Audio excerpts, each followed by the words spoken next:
Hello guys, this is Tech CJ of Bytes and Bots Gadget Center. And today, tuturo ko sa inyo kung paano malalaman ang battery status ng laptop at kung gaano tayo kalakas mag-consume ng energy nito pag ginagamit natin using CMD. So, una, pupunta tayo sa CMD. So, press natin yung Windows key plus R para mapunta tayo sa Run Catalog and type natin dito CMD. After nating ma-type yan, pindutin natin yung Shift and Enter para pumasok tayo as administrator. So, after nating ma-open yung CMD, dapat make sure natin na administrator yung nakalagay dito. Ang next na gagawin natin, i-check natin yung battery performance ng laptop na gamit natin. So, may simple command lang tayo na kailangang i-type. So, ay lalagay lang natin power CFG space slash battery report. So, sa battery report, hindi natin siya lalagyan ng space. Once na ma-type natin yan, press natin enter. Mag-aantay lang tayo saglit and dapat may lalabas na ganito. Battery life report saved to file path. So, pag may lumabas na ganyan, ibig sabihin, successful yung paggawa natin ng battery report. Ang next na gagawin natin, i-open natin ngayon itong file na to. So, may shortcut tayo dyan. Ang gagawin natin, i-highlight natin itong file. So, mula dito sa C, Windows System 32 Battery Report HTML. Highlight natin yan. Then, copy natin. Paano natin i-copy? Control-C lang. After natin makopy, open natin yung mga web browser natin. So, kung halimbawa, mas gamit mo si Microsoft Edge, pwede mong i-open yun.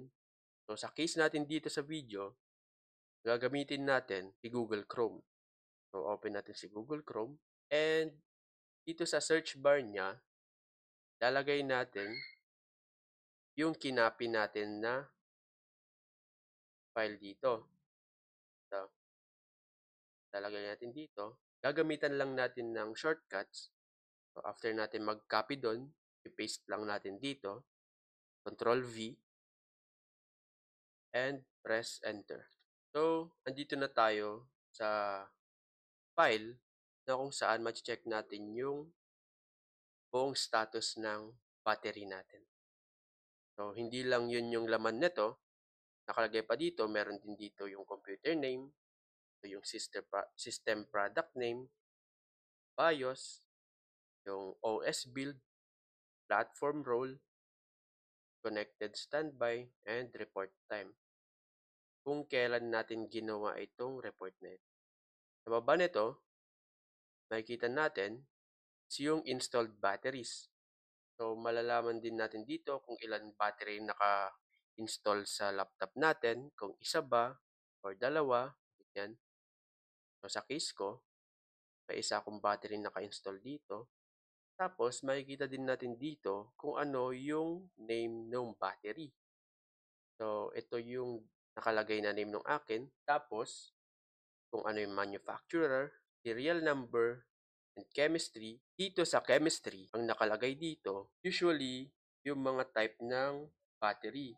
So, typically, lithium-ion yung nakalagay o kaya ganito siya. Meron din namang lithium polymer. So, next, design capacity. Ito yung energy capacity ng battery na nakadesign sa laptop mismo na to. Tapos yung dito sa full charge capacity, ito yung maximum na energy capacity na kayang i-hold ng battery natin. Usually, itong dalawa na to, dapat nagtutugma sila. Pero kapag tumatagal na yung laptop, kapag tumatanda na yung battery, ganyan, nagde-deteriorate yung capacity ng battery natin. So, over the time, expect natin na mas bababa ito kasi yung battery natin is meant na mag-deteriorate kasi ginagamit natin. So, kapag mag-scroll down ka pa konti, nakalagay dito, recent usage. Yung nakalag dito ay yung battery usage for the past 3 days. So, included dito yung start time, kung kailan nag-start yung system, kailan natin in-open yung laptop, yung state, makikita din natin dito kung yung laptop na gamit natin sa battery life estimates, so makikita mo dito kung gaano katagal yung estimated na oras ng paggamit mo sa laptop. So may mga records dito, may mga data ka makikita dito. So dito sa current estimate battery of life based on all observed drain since OS install. So meron tayong estimate dito na data. Kung halimbawa si 3 hours or si 4 hours, para sa inyo masyado nang mabilis ma-drain. Kung halimbawa dinadala nyo sa work, tapos hindi kayo nagdadala ng charger, ganyan, naka-rely lang kayo sa battery ng laptop, pwede kayong mag-consider na mag-avail ng bagong battery or i-keep yung battery nyo. So, nasa sa inyo yan. So, doon nagtatapos yung sa battery report natin. Close lang natin to.